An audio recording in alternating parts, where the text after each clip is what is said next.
नाव में बिठाया और जब भाव में डूबा, प्रेम में डूबा, अब डूब गया, अब नाव नहीं चला पा रहा है, डूब गया। नाव में चक्कर काटने शुरू कर दिए महाराज। लक्ष्मण जी ने कहा भैया देखो जरा इसको नींद आ रही है क्या? राम जी ने केवट को ऐसे हिलाया, भैया क्या बात है, ये नाव चलाना क्यों बंद कर रहे हो, तुम्हें नींद आ रही है क्या? केवट ने कहा क्या बताए सरकार, 4 दिन से सोए नहीं है, अगर तुम्हारी इजाजत हो तो 10 मिनट की नींद मार लूं। लक्ष्मण जी ने कहा तुम्हें बीचे गंगा में नींद आ रही, पार कर दो फिर आराम से सोते रहना 2-4 दिन 10 दिन तक। केवट ने कहा नींद अभी आ रही तो बाद में कब सोएंगे? अच्छा ये जितने भी केवट होते हैं ना, ये बीची गंगा में यानी बीची नदी में झंझट करते हैं, क्योंकि जानते हैं अगर पार हो गए तो फिर झंझट करेंगे कि चिल्लर नहीं है, फुटकर नहीं है, आज लेना तो कल ले लेना, इसलिए बीचे में झंझट करते हैं। बता रहे तो कोई कि एक नाव में 3 लोग बैठे। अब जैसे ही बैठे एक उर्दू के अच्छे सज्जन, बहुत शायर साड़ियां वगैरह जानते थे, उन्होंने कहा क्यों रे केवट, उर्दू में कुछ जानता है, कुछ शायर वगैरह आती है? तो उसने कहा देखो सरकार हमें नहीं पता ये उर्दू हम कुछ नहीं जानते थे। उसने कहा तेरी 25% जिंदगी पानी में चली गई, अगर तुझे उर्दू नहीं आई तो तेरी 25% जिंदगी पानी में चली गई। केवट ने कहा वो तो चली ही गई। एक इंग्लिश के अच्छे जानकार बैठे थे, उन्होंने कहा क्यों रे केवट, अंग्रेजी में कुछ जानता है, ट्रांसलेट वगैरह कुछ कर लेता है? उसने कहा देखो सरकार हमने पहले ही काम गरीब आदमी, पढ़े लिखे बिल्कुल भी नहीं है, हम जानते नहीं अंग्रेजी किस चिड़िया का नाम है। बोले अगर तुम्हें अंग्रेजी नहीं आई तो तेरी 50% जिंदगी पानी में चली गई। उसने कहा वो तो चली गई। एक संस्कृत के पंडित जी बैठे हुए थे, उन्होंने कहा क्यों रे केवट, संस्कृत में श्लोक वगैरह कुछ जानते हो?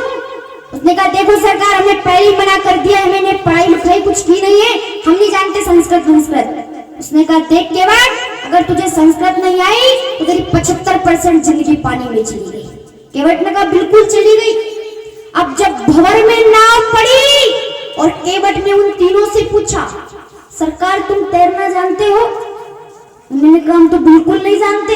केवट ने कहा अगर मान लो मुझे उर्दू नहीं आई, अगर मान लो मुझे अंग्रेजी नहीं आई, अगर मान लो मुझे संस्कृत नहीं आई, तो मेरी तो 75% जिंदगी पानी में जा रही है, लेकिन तुम्हारी पूरी 16 आना जा रही है क्योंकि तुम तैरना नहीं जानते। इसलिए जितने भी केवट होते ना बीची गंगा में पार झंझट करते हैं। राम जी ने कहा भैया पार कर दो फिर आराम से सोते रहना, 2-4 दिन तक सोते रहना। और आज केवट भाव में डूबा, प्रेम में डूबा, अनुराग में डूबा और मस्त होकर के गाने लगा। क्या आप सभी लोग भी हमारे साथ गाना।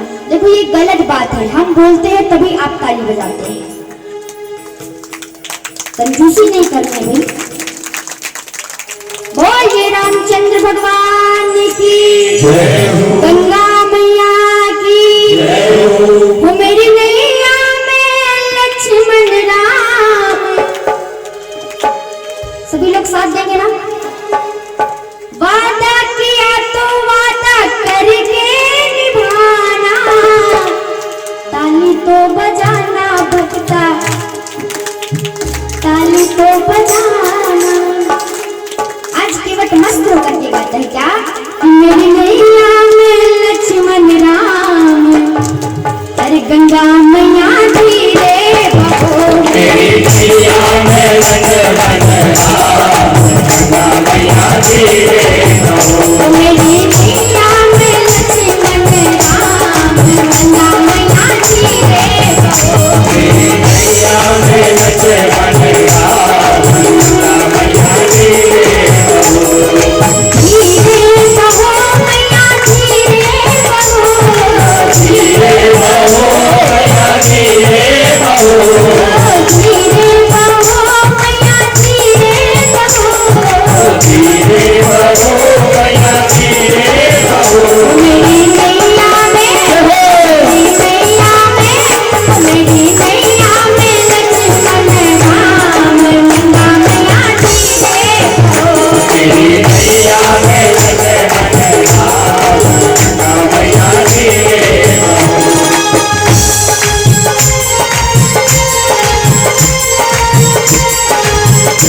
राम जी को गंगा के पार उतारा है और जैसे ही केवट नाव बांध करके आया तो भगवान के चरणों में दंडवत प्रणाम किया। अभी तक नहीं किया था, अभी तक तो खरी खोटी सुना रहा था, लेकिन आज जैसे ही भगवान पार हुए ना, केवट समझ गया अब भगवान मुझे छोड़ करके चले जाएंगे। चरणों में दंडवत प्रणाम करने लगा तो आज भगवान श्री राम संकोच में पड़े। माताएं ध्यान देंगी, आज राम जी संकोच में पड़े हैं, केवट चरणों में पड़ा है और मेरे पास उतराई में देने के लिए कुछ नहीं है, मैं इसको उतराई में क्या दूंगा। जैसे ही सीता जी ने राम जी को संकोच में देखा तो सीता जी ने कहा भी नहीं, केवल इशारा किया, प्रभु आप संकोच में डूब रहे हो। अरे जिस समय मेरे पिता महाराज जनक जी ने मेरा हाथ आपके हाथ में सौंपा था तो मुझे आपको सौंपा था, तो आपके पास अगर कुछ नहीं है तो क्या हुआ, लेकिन मेरे हाथ में जो है वह आप केवट को दे दीजिए, आप संकोच में डूब रहे हो। और बताते हैं कि जिस समय जनक जी ने अपनी पुत्री को वनवासिनी वेश में देखा तो जनक जी के चेहरे पर प्रसन्नता झलक आई, जनक जी की आंखों में खुशी के आंसू बहने लगे। किसी ने जनक जी से पूछा, राजन आज जब तुमने अपनी बेटी को वनवासिनी वेश में देखा, तपस्विनी वेश में देखा, वनवास में देखा, इतने दुखों में देखा, तो तुम्हारे चेहरे पर प्रसन्नता दिखाई दे रही है। अरे जनक जी, जिस दिन आपने अपनी बेटी की विदाई करी थी उस दिन आप इतना फूट फूट कर रोए थे, और उस दिन तो आप अपनी बेटी को राजा के घर भेज रहे थे, लेकिन उस दिन आप कितना फूट फूट कर रोए थे, और आज अपनी बेटी को वनवासी वेश में देखा तो आपके आंखों में आंसू नहीं बल्कि आपके चेहरे पर प्रसन्नता दिखाई दे रही है। कारण क्या है? जनक जी ने कहा, उस दिन मैं इसलिए रो रहा था, बेटी तू पराए घर जा रही है, पता नहीं ससुर के साथ कैसा व्यवहार करेंगी, सास के साथ कैसा व्यवहार करेंगी, पति देवर के साथ कैसा व्यवहार करेंगी, ननद के साथ कैसा व्यवहार करेंगी। मुझे उस दिन इसलिए रोना आ रहा था बेटी। और जब कभी भी बेटी अपने ससुराल वाले के साथ अच्छा व्यवहार नहीं करती है तो सबसे पहले माता पिता को कोसा जाता है। यही सिखा के भेजा तुम्हारे माता पिता ने, तो वहां पर जो है पिता का सर झुकता है। उस दिन तो मुझे चिंता हो रही थी कि बेटी तू पराए घर जा रही है, पता नहीं ससुर के साथ पति के साथ कैसा व्यवहार करेंगी, लेकिन आज मेरी बेटी ने ये साबित कर दिया है कि बेटा केवल एक कुल को तारता है, लेकिन बेटी चार चार कुलों को तारती, दो दो कुलों को तारती है। कब? जब उसके संस्कार सीता जैसे हो तब।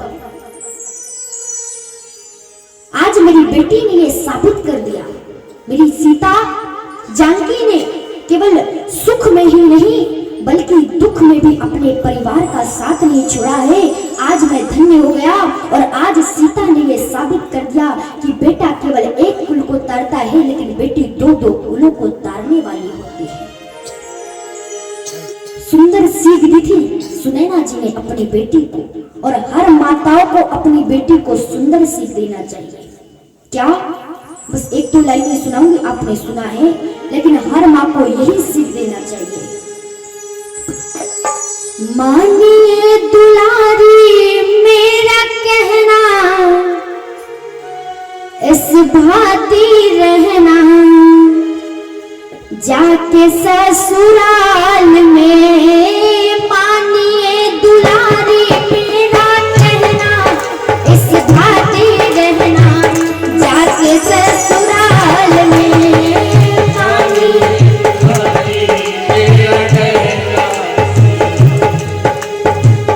जाके ससुराल में मानिए दुलारी मेरा कहना, इस भांति रहना, जाके ससुराल में। मानिए दुलारी मेरा कहना, इस भांति रहना, जाके ससुराल में। सब कुछ पड़ेगा बेटी सहना, पर कुछ मत कहना, जाके ससुराल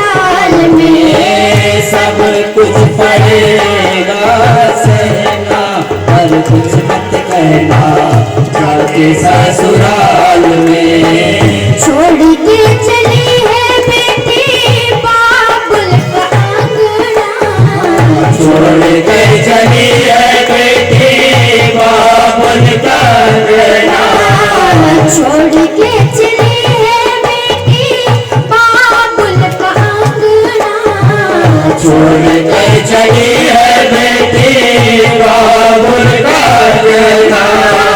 संग की सहेली तेरे जाए कोई संगना, संग की सहेली तेरे जाए कोई संगना, संग की सहेली तेरे जाए कोई संगना, संग की सहेली कोई जाए कोई संगना।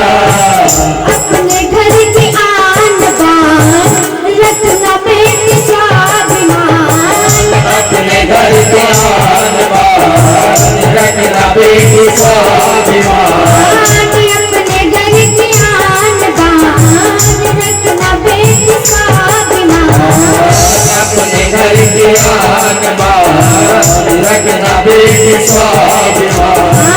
सब कुछ पड़ेगा बेटी सहना, पर कुछ मत कहना जाके ससुराल में, सब कुछ पड़ेगा सहना, कहना जाके ससुराल में।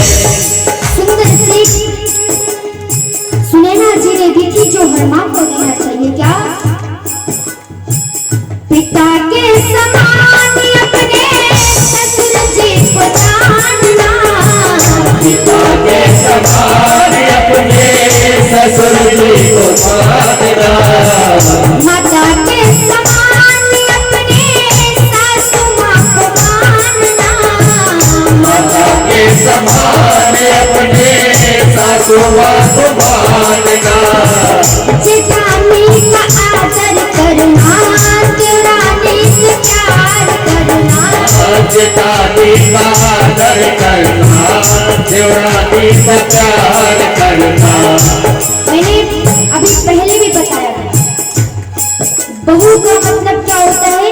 जो बहुता में सम्मान करे, बहुता में मीठी वाणी बोले, उसे कहते हैं बहू। और देवरानी, देवों के घर से भेजी हुई रानी, उसको कहते हैं देवरानी।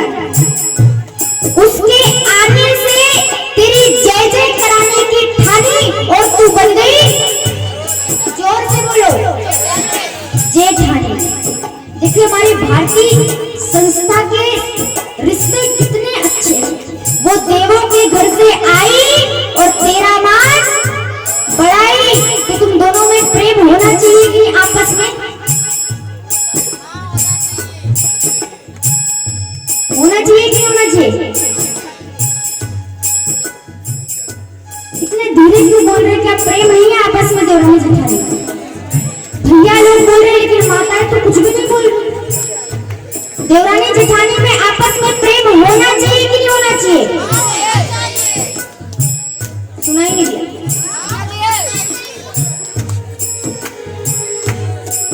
ऐसे से काम नहीं चलेगा भैया।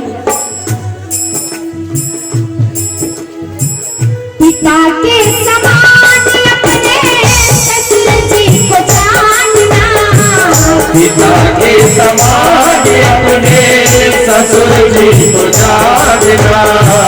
अच्छा, इनको डर लग रहा है बाजू में कोई सुन ना ले कि देवरानी जेठानी ना बैठे, इसीलिए नहीं बोल रही। पिता के समान अपने ससुर जी को जानना, पिता के समान अपने ससुर जी को जानना, माता के समान अपनी सासू मां को मानना, माता के समान अपने सासू मां को मानना,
छोड़ के चली है दीपा पुरना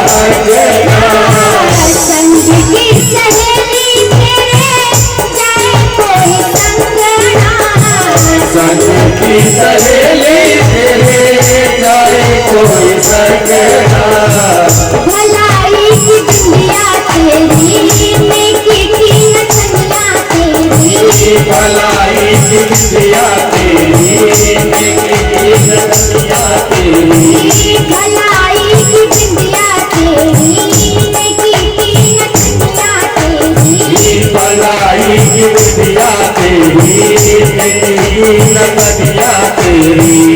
अच्छा, आज दिन में कौन कौन कथा सुनने के लिए आया? हाथ खड़ा करो। महाराज जी ने नारियों का श्रृंगार क्या बताया था? किसी को पता है? लज्जा है बेटी तेरा गहना, इस भांति रहना जाके ससुराल में, लज्जा है बेटी तेरा गहना, इस भांति रहना जाके ससुराल में, मानिए दुलारी मेरा कहना, इस भांति रहना जाके ससुराल में, दुलारी तेरा कहना इस भांति रहना जाके ससुराल में, जाके ससुराल में, जाके ससुराल। ऐसी सुंदर सीख हर माँ को अपनी बेटी को देना चाहिए। आज राम जी संकोच में पड़े हैं, सीता जी ने अपनी अंगूठी दी। राम जी ने कहा लो भैया